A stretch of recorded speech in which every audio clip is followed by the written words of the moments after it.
And I solemnly swear to hold off and not buy another comic book until Free Comic Book Day in 3 days. Hey guys, so the reason why I made that vow is because a lot has happened in just 3 days. And my goal was just simply to expand my collections, and boy did I expand.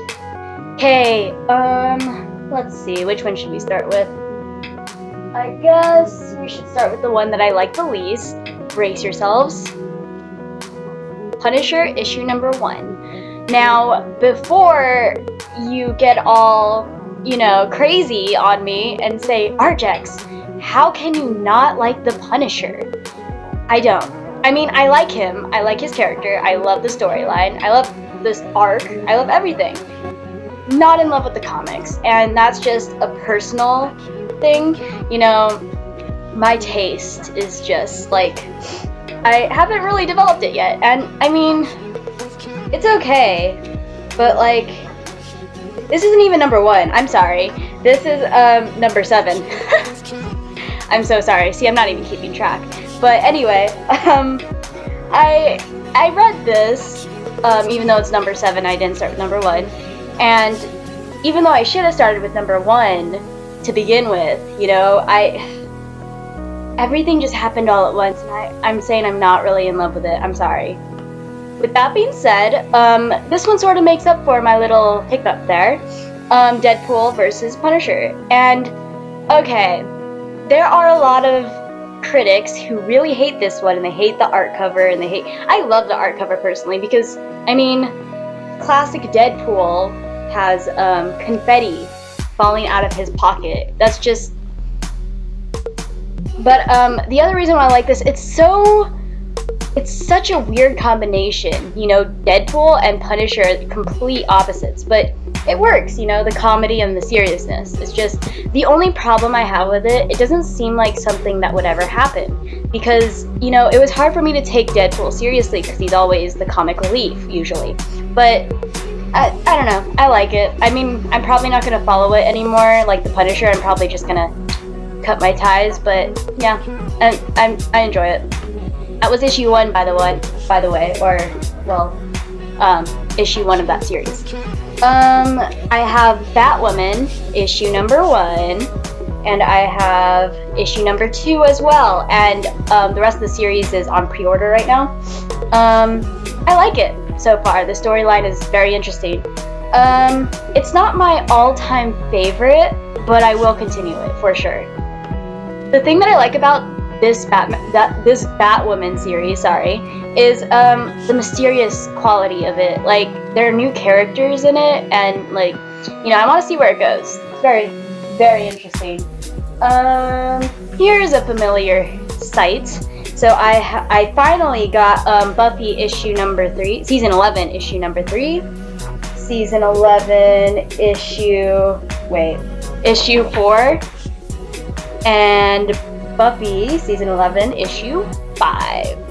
And I sort of already knew what was going to happen because I already read 6, but it was good to see, the middle of it. I was kind of confused at first, and then I forgot that I already read ahead. So, no, this series is, like, it's interesting. It's different from all the other Buffy seasons, in TV and comics.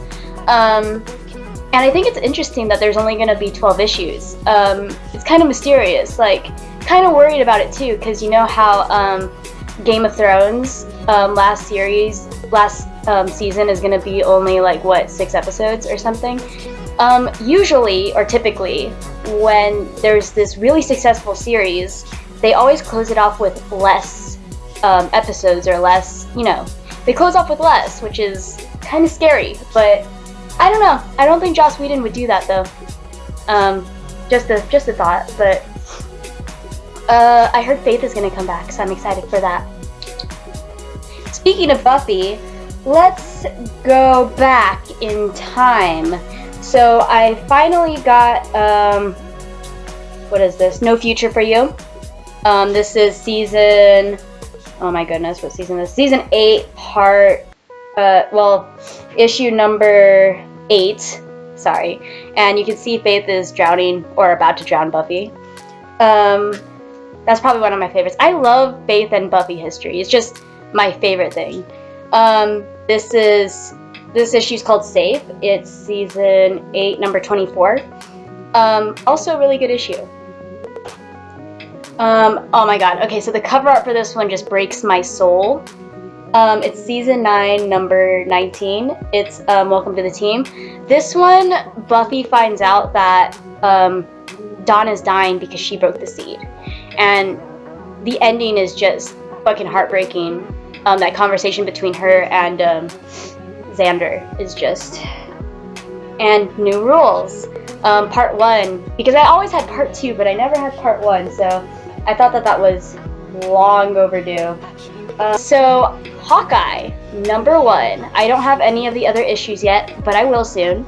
My review on this is that I love it, but I love the fact that, you know, after all the major superheroes dies, they're being replaced by either girls or POC or both.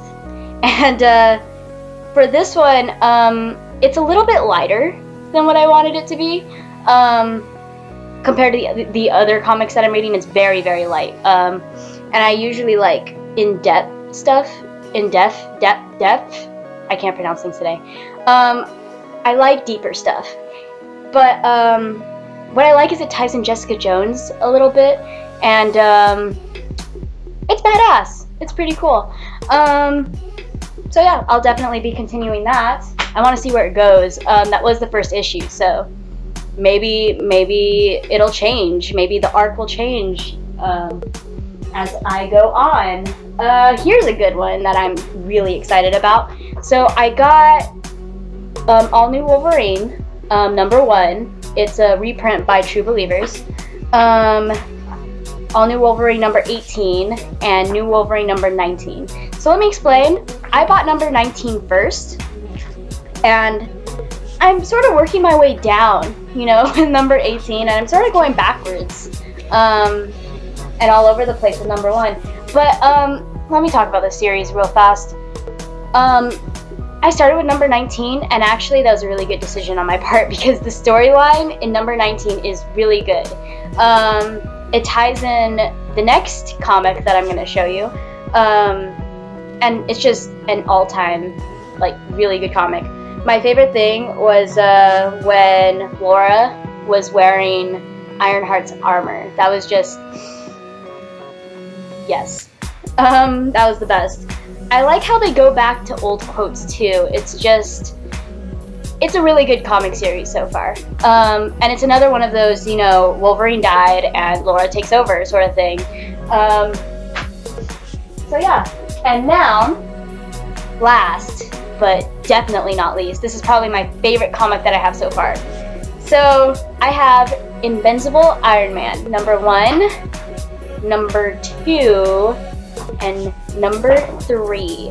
So this comic is my favorite right now, the favorite series that I'm continuing, and, you know, besides Buffy, of course. But the reason why, so it's about this girl named Riri Williams. She's an African-American woman, and after Tony Stark dies, she takes over, and except she's not called Iron Man, she's called Iron Heart, even though the series is called Invincible Iron Man. But it's just a badass, you know, feminist. It's just, it's so great. The storyline, it's so, like, I cried during the first issue. Her backstory is just heartbreaking, you know? And I like that it actually shows her, you know, her childhood. Not like all the other new comics that are starting. No offense to anyone, but, like, that just adds my, you know, my emotions towards this character. It just helps build that. So, you know, I only read 3 issues so far, and I already feel like a really deep connection with this character, and that's, you know, that's what I'm aiming for. And I'll do a haul on Free Comic Day, so keep a lookout for that. I think I'll do these hauls monthly, for the most part, for when my subscriptions come in. So yeah. me a favor, kill that sub button before it kills you. And I will talk to you guys later. Hope you enjoyed. Bye.